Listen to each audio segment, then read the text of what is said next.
La création de la Cour d'arbitrage de Côte d'Ivoire, CACI, répond au souci de favoriser en Côte d'Ivoire un environnement juridique et judiciaire propice à la sécurisation des investissements nationaux et étrangers. En 1992, précisément en novembre 1992, sous le mandat du Premier ministre Seydou Elimane Diarra, les opérateurs économiques ont demandé au gouvernement ivoirien de leur permettre de créer au sein de la Chambre de commerce un centre de règlement des litiges. Cette requête a été faite à l'époque au garde des Sceaux, qui était Mme Jacqueline Louès-Oble. Et la réponse est parvenue aux opérateurs économiques en janvier 1993, c'est-à-dire moins de 3 mois après la requête. Et dans cette réponse, le gouvernement donnait son accord pour la création au sein de la Chambre de commerce de cette importante institution destinée au règlement amiable des litiges. La CACI a été solennellement installée le 12 août 1997. L'œuvre de justice accomplie par la CACI est une justice particulière, comme le révèle la mission qui lui est assignée. La mission conférée à la CACI est d'offrir aux opérateurs économiques, à l'État et à toute personne intéressée un cadre approprié pour le règlement de leurs litiges. La CACI a son siège à Abidjan. Ce siège est actuellement au sein de la Chambre de commerce et d'industrie de Côte d'Ivoire, sise à la rue des Banques, avenue Joseph Anoma.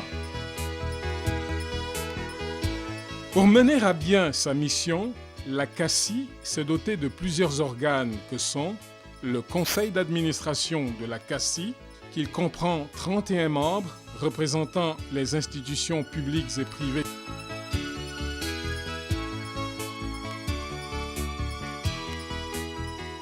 Le Conseil d'administration est investi des pouvoirs d'administration générale de la CACI. Il prend toutes les mesures utiles pour assurer le développement de l'institution et de celui des modes alternatifs de règlement des litiges. Le comité technique comprend 9 membres. Vous avez 7 titulaires permanentes et vous avez 2 personnes qui viennent en appui. Parmi les membres du comité technique, vous avez des professionnels du droit, des avocats, des professeurs de droit, des experts comptables et des représentants de la société civile qui viennent apporter également leur expertise, puisque les affaires qui sont soumises à la Cour d'arbitrage sont des affaires qui intéressent la vie économique et la vie des entreprises. Je suis spécialisé dans le droit des affaires. C'est en cette qualité que j'ai été appelé à être nommé dans le cadre du comité de la CACI. Le comité technique intervient en règle générale à 3 niveaux. Donc le premier niveau, c'est pour toutes les questions qui sont relatives à la désignation des arbitres. Le deuxième niveau, c'est en ce qui concerne les projets de sentence arbitrale qui sont rendus, qui sont élaborés par les arbitres. Et le troisième niveau concerne toutes les questions financières, les frais, les honoraires des arbitres et les frais de la CACI. De manière générale, je dirais que les choses se passent très très bien. Nous travaillons tous, les membres du comité technique, en très bonne intelligence. Donc il y a une ambiance qui est une ambiance studieuse et en même temps une ambiance décontractée qui nous permet de travailler avec beaucoup d'efficacité. Donc de manière générale, nous travaillons en bonne intelligence. Et je dirais que les choses se passent très très bien. Jusqu'à présent, nous n'avons pas eu de difficultés particulières. Quel que soit le niveau de l'intervention du comité technique, eh bien, je pense que nous faisons un travail qui est un travail de qualité. Le comité technique de la Cour d'arbitrage de Côte d'Ivoire a pour but de vérifier et de certifier la régularité de toutes les procédures d'arbitrage. devant la cour d'arbitrage. C'est-à-dire, au sein de la CACI, il y a une procédure d'arbitrage, bien sûr, il y a une procédure de conciliation, une procédure de médiation ou une procédure de recouvrement simplifié de créances. Et pour chacune de ces procédures, il y a des règlements, il y a des règles à suivre. Et le comité technique est là pour s'assurer de la régularité de la procédure. C'est donc une assurance qui est donnée aux justiciables pour savoir que non seulement son affaire sera bien suivie, mais qu'elle l'aura été dans les règles de l'art, puisque tout un comité de personnes bénévoles prennent de leur temps pour s'assurer, documents à l'appui, de la régularité de toutes les procédures. Le comité des arbitres, médiateurs et experts comprend 10 membres élus parmi les arbitres, conciliateurs, médiateurs et assesseurs inscrits dans le répertoire de la CACI. Ce comité veille au respect de la déontologie de ceux qui officient sous l'égide de la CACI ainsi qu'à l'amélioration de leurs compétences. Le secrétariat général. Et nous avons le secrétariat général que j'ai pour le moment l'honneur de diriger, qui assure la gestion quotidienne de la CACI. Il organise les procédures et met en œuvre les actions de promotion de la CACI. Le secrétaire général actuel de la CACI est le docteur Comouin François, magistrat. La CACI propose actuellement aux opérateurs économiques les modes alternatifs de règlement des litiges suivants: la conciliation et la médiation. Nous avons la procédure de conciliation. Cette procédure de conciliation permet aux conciliateurs de rapprocher les points de vue des parties pour leur permettre, grâce à un protocole d'accord, de régler définitivement leur litige. À côté de la conciliation, nous avons la médiation. Et la différence entre la conciliation et la médiation se situe au niveau du rôle un peu plus actif confié au médiateur.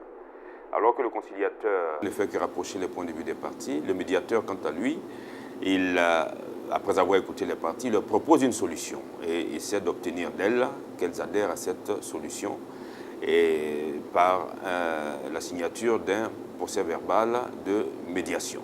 La conciliation et la médiation sont des modes de règlement amiable des litiges grâce au concours de tiers, le conciliateur et le médiateur désignés par les parties elles-mêmes, ou en cas de désaccord par la CACI sur la base de leur expérience et de leurs compétences. Un protocole d'accord de conciliation ou de médiation sanctionne le succès de cette procédure.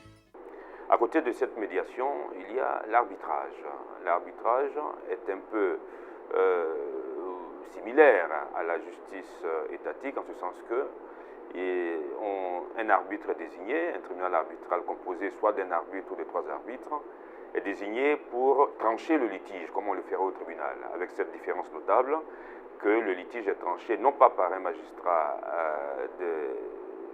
nommé par le président de la République, mais par une personne choisie par les parties elles-mêmes. L'arbitrage est un mode de règlement alternatif des litiges par un tribunal arbitral composé d'un ou de 3 arbitres désignés par les parties ou, le cas échéant, par le comité technique de la CACI. Le tribunal arbitral, une fois constitué, a pour mission de trancher le litige au moyen d'une sentence. Il exerce cette mission en toute indépendance et impartialité vis-à-vis des parties et conformément à un acte de mission qui contient les différentes demandes et défenses formulées par les parties, le calendrier prévisionnel des audiences, la procédure à appliquer, la langue choisie, le droit à appliquer et la possibilité ou non de statuer en amiable composition. L'arbitrage comporte des procédures particulières qui sont 1. La procédure spécifique. 2. La procédure accélérée. 3. La compensation interentreprise. 4. Le référé arbitral. 5. Le recouvrement accéléré des créances. Le mini-trial. Nous avons une variante de la médiation médiation que cette procédure vient d'être adoptée, qu'on appelle le mini-trial, ou en français, si l'on veut, mini-procès. C'est une variante de la médiation qui permet, grâce à la constitution d'un groupe de médiateurs, d'évaluer les chances des parties afin de leur permettre de mieux aboutir à la médiation, bien entendu dans la sauvegarde de leurs intérêts respectifs. Le mini-trial est un mode alternatif de règlement des litiges à mi-chemin entre l'arbitrage et la médiation. Il permet la résolution amiable d'un litige qui oppose des parties par la recherche d'une solution concertée. L'expertise permet d'obtenir, dans un procès ou en dehors de tout procès, la désignation d'un homme de l'art en vue de donner un avis dans les domaines techniques, financiers ou juridiques. Je suis consultant, j'ai un cabinet de conseil qui est spécialisé en management et finance et je suis un membre du comité technique de la Cour d'arbitrage de Côte d'Ivoire. Dans le comité technique, ma position est pour trancher et pour conseiller sur les aspects économiques, comme je l'ai dit, et sur les aspects financiers. La CACI offre beaucoup d'avantages aux opérateurs économiques pour le règlement de leurs litiges. Le recours à la Cour d'arbitrage de Côte d'Ivoire présente un certain nombre d'avantages et de qualités. La première qualité, c'est la rapidité.